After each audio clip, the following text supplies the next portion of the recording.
Hello students, welcome to the science class. Hope you all are well. In yesterday's test, mostly students have done very well, while some students faced some problems like some students skipped some questions and some students submitted paper without completing it. So when you are giving test, do it carefully. Today I am going to start new chapter, conservation of plants and animals. So what does conservation means? The wise and judicious use of all natural resources is called conservation. And why conservation is done? It is aimed at to preserve the quality of our environment, means conservation preserve the quality of our environment. If we conserve our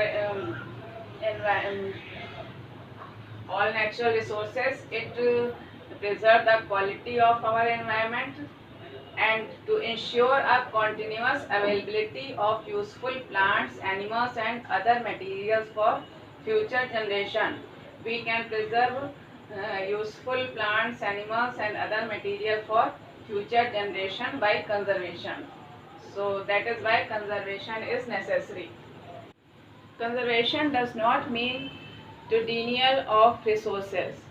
It actually means to use resources without depleting it. As we get many useful products from trees, like wood for furniture, houses, and fruits, flowers, medicines, paper, rubber, and many other useful products we get from trees. But last few decades, trees are cutting on a large scale. So what is cutting of large scale of trees called? The large scale cutting of trees and clearing of forest is called deforestation. Deforestation has taken place due to the following reason. There are many causes due to deforestation occur. Due to increased demand of wood and timber, as population is increases, demand of wood is also increases. So due to increased demand of wood and timber, deforestation occur. Due to increased demand of land for constructing factories, houses, roads, etc. Due to increased mining activity, due to forest fire, and due to severe droughts. So all these are the factors due to deforestation occur. Let me see what are the consequences of deforestation. First consequence is lesser rainfall, resulting in the lowering of water table, because trees are causes of rainfall. So when rainfall will be less, so water table will be lower. So lesser rainfall resulting in the lowering of water table, means it affects the water table. It increases air pollution and soil erosion, because trees helps to reduce pollution. So when trees are cut on large scale, air pollution increases, and it also increases soil erosion, because roots of trees hold the soil, and it prevents from soil erosion. So when deforestation occurs, soil erosion also increases. Next, danger to wildlife. As we know that many plants and animals, many animals lives in forest. They take shelter in forest. So when forests are cut, it danger to wildlife. A rise in temperature.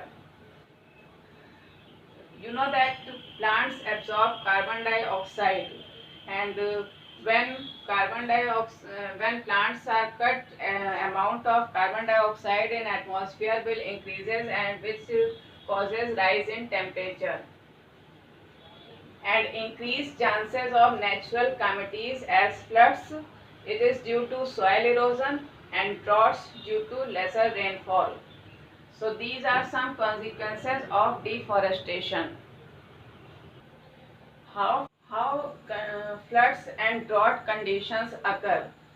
Deforestation leads to a decrease in the water holding capacity of the soil and the movement of water from the soil surface into the ground.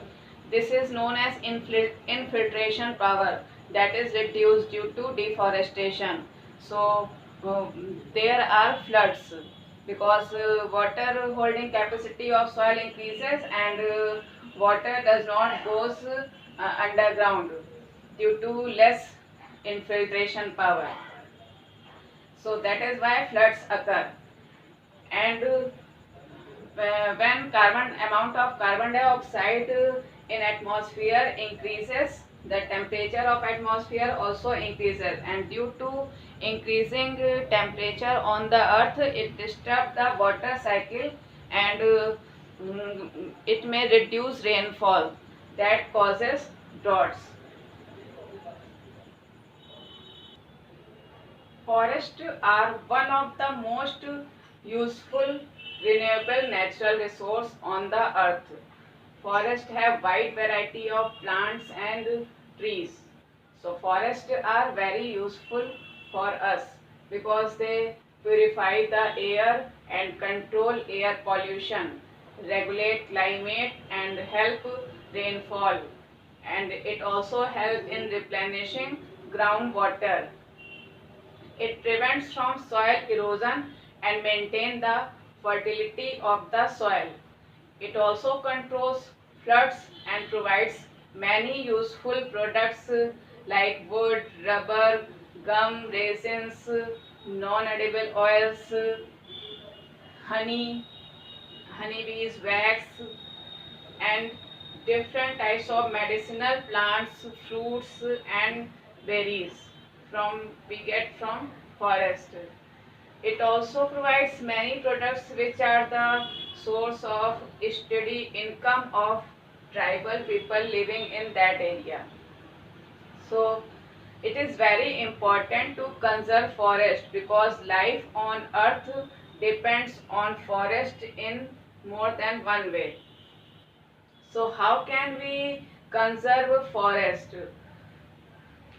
Firstly, overgrazing.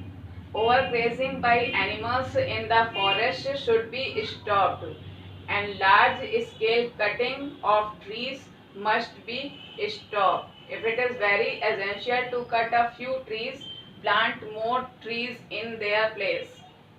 If you will cut trees, so because it is needed, so you should plant more trees. One Mahotsav. It should be observed by planting seedling in large numbers. Forest fire must be checked because due to forest fire, forest is also destroyed. And all activities that leads to soil erosion must be stopped. So these are some methods by which we can conserve forest. So today you have learnt what is conservation, what is deforestation, and what are the causes of deforestation and its consequences. In next session we will discuss how can we conserve wildlife. That's all for today. Thank you. Have a nice day.